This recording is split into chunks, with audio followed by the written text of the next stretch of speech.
Hello guys, welcome to this lesson. We'll continue with Najdorf 6 bishop d3 5 knight d2. So we already saw some rare moves. We saw bishop e6, and now we'll see another rare move, but interesting one is the move here, knight to c6. Actually, we'll see something similar in the next lesson also, after bishop e7 castle and now knight c6, which is a little bit worse version. I think knight c6 immediately is the best if he wants to place the knight here on c6. So, for example, what is the idea of this move? The idea is that he wants to be prepared for f4 to take on f4, and I'll try to explain in big details what is the difference. For example, we will see in the next lesson that in this position we will go knight d5. But here, for example, if we do it immediately, it's just different, because castle and bishop e7 is in white's favor. Now it's not the same. For example, with bishop c4 here, this is very unclear. The knight will come to a6 next. And if bishop e4 here, knight a6, we'll see the same position with castle, bishop e7 included, which is in white's favor. Now the position is very unclear. The knight will come here, f5 is coming. It's very double-edged position. So after knight c6, I think basically we must go castle. So now if he goes bishop e7, we will transpose to the next lesson. If he goes d5, it's a little bit premature. We simply take everything here. And white is simply developing easy. And rook d1 is coming, some f4. Black is worse if here rook d1, if knight d4, queen e1, followed by rook d1, and then some f4 also. So d5 looks premature, so now the idea is bishop e6. So if he plays immediately bishop e6, then we were playing f4 and then knight c6 is not the same. So that's why if he wants to do that, he must go here and then bishop e6. So what is the idea? The idea is that he wants to postpone bishop e7. This is very interesting idea. The point is after f4, we will see this position many times, but with the bishop already on e7. If the bishop is on f8, his idea is actually to place it on g7, which is very good placed. If the bishop comes to g7, I think the positions are very double-edged. So that's why this is the idea of black, to postpone, to play bishop e6, knight c6, to wait for eventual f4. Also, black is preparing d5 sometimes, but the main idea is after f4 to take here and to play g6. For example, if bishop e2, this was the game Svidler-Shankland, Sun to East 2021. Black was perfectly fine. It's a very complicated game. I think the bishop on g7 is very nice. And if you go bishop e3, similar, just very similar positions. He will go rook c8, rook e8.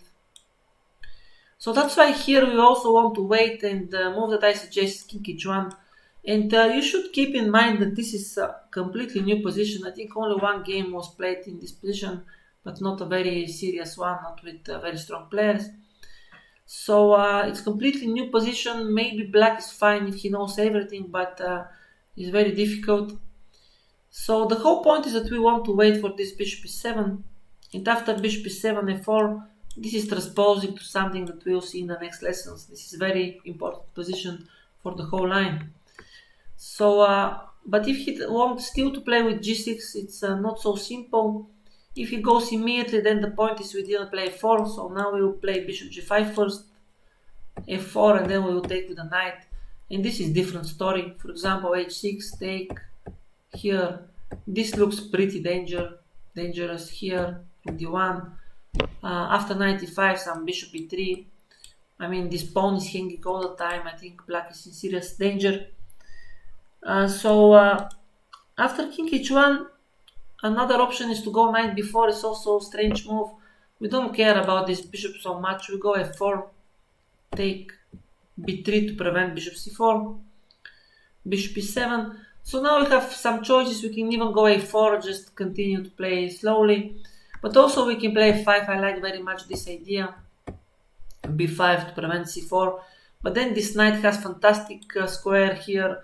Black is very passive. This pawn is very unpleasant. And white has serious attacking chances. We can bring the knight, the queen maybe to g3. It looks very dangerous for black. Another option here is to push immediately d5. But this doesn't solve the problems. We take everything here and then f4. Definitely white has some initiative and black should be very careful. after the exchanges, this is just in white's favor because he didn't develop his pieces yet. We are threatening queen h5 and then rook e1. So after king h1, I think the best move is still to wait, rook c8. Actually, this is a novelty for me, this is the best move. The idea is once again after f4 to take and still to play with this g6. And I think black is more or less fine. Now white has this extra idea, but doesn't bring anything special. Here, take, for example, if knight e6, this is just fine. And if knight d5, bishop d8, I think it's playable position, probably is approximately equal. White has fantastic d5 square, but black has fantastic e5 square. So the position is balanced. So after rook c8, we want still to postpone something, but what to do if a4 already d5 is different. So here the best way I think is knight d5, sacrificing the pawn. But after f4 we are having a lot of initiative. Black still didn't develop all of his pieces. So now he has to defend very well. I think the best move is bishop back, which is very difficult one. For example, if g6, trying to prevent if f5, knight b4 is unclear, but here the best is knight c3, f5. And definitely white has fantastic compensation for the pawn. We have control on the white squares. Take, for example, this is bad because of knight d5. This is also bishop e3. So he must take and play bishop queen here, queen h5. I think white still keeps some initiative. The king is still in the center. Rook f1 might come next. Rook f1 might, in that position. Rook f1 might come, some knight d5. The position still looks very difficult for black. So this is about g6.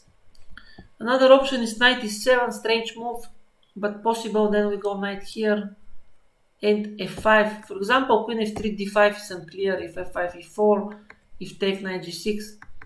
But here after bishop e6 we go f5, bishop c4.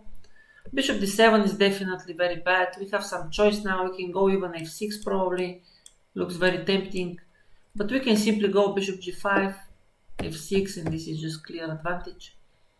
So basically after f5 he must go back. Already you see that all black moves are very awkward. This knight e7, then bishop e6, then bishop c4. It's very difficult ones.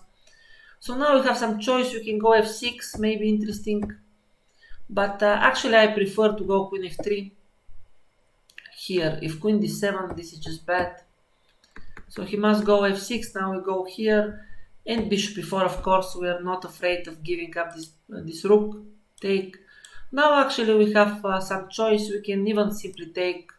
And thanks to this bad king, control of the white squares, queen h5 is coming. White has fantastic compensation. But here already we can play queen h5 as well, because it's very forced now. He must go g6. Otherwise this is just bad. So he must go here, take, take. And then this endgame, it's by force very unpleasant for black, a4. And this pawn is very, very fast. After a5 we even go a5, a6 very fast. So this is about knight e7. I think here the best defense is bishop e6, very difficult move here, and bishop d7. So now we have definite compensation for the pawn, but I think with accurate play black is close to equalize. For example, this is not clear, some very complicated game. If bishop e4, knight e7 is very similar to the main line. After knight c3, d5, just transpose. If queen d6, then f6, protecting everything and threatening bishop here. This is completely fine for black. And after knight e7, if we take the pawn and go back, then d5. And black still has very good position. If queen e5, rook e7. And the end game is definitely good for black because of the pair of bishops, and black is not bad, not worse here. But after bishop d7, the best try is knight c3, knight here. He must go for this. For example, this is very passive. We control the white squares, knight will come here, the queen there. This is very dangerous. Knight d4 is similar, bishop 3. So the best defense is knight b4 and then d5, opening the position, giving up the pawn back. For example, bishop c6 is not good because of f6, and this is very bad as well. We're 2 pawns down, but we have tremendous initiative. So after bishop e4, he must go d5. We take. So now if we take with the bishop, this is very equal. So we must take with the queen, queen c7. And here it's very difficult to prove the advantage. For example, if f6, bishop here, if rook e1, simply f6 and then bishop c6. So the only way is to go for this endgame, which is still a little bit more pleasant for white. So now we cannot take this pawn because bishop c6, but we'll go back. If here bishop c5, so better is bishop e2. Still, of course, white keeps some small pressure. We'll go before a3. Eventually, we'll bring the king. But I think in general, probably the position is handable and defendable for black. But in any case, this is completely new position. Black needed to find so many moves. And even in this position, we can press a little bit. So definitely this move further with knight c6, bishop e6 is possible one. But it's a little bit risky for black and he needs to know all these kind of consequences. So thank you guys for watching this lesson and see you in the next ones. Thank you.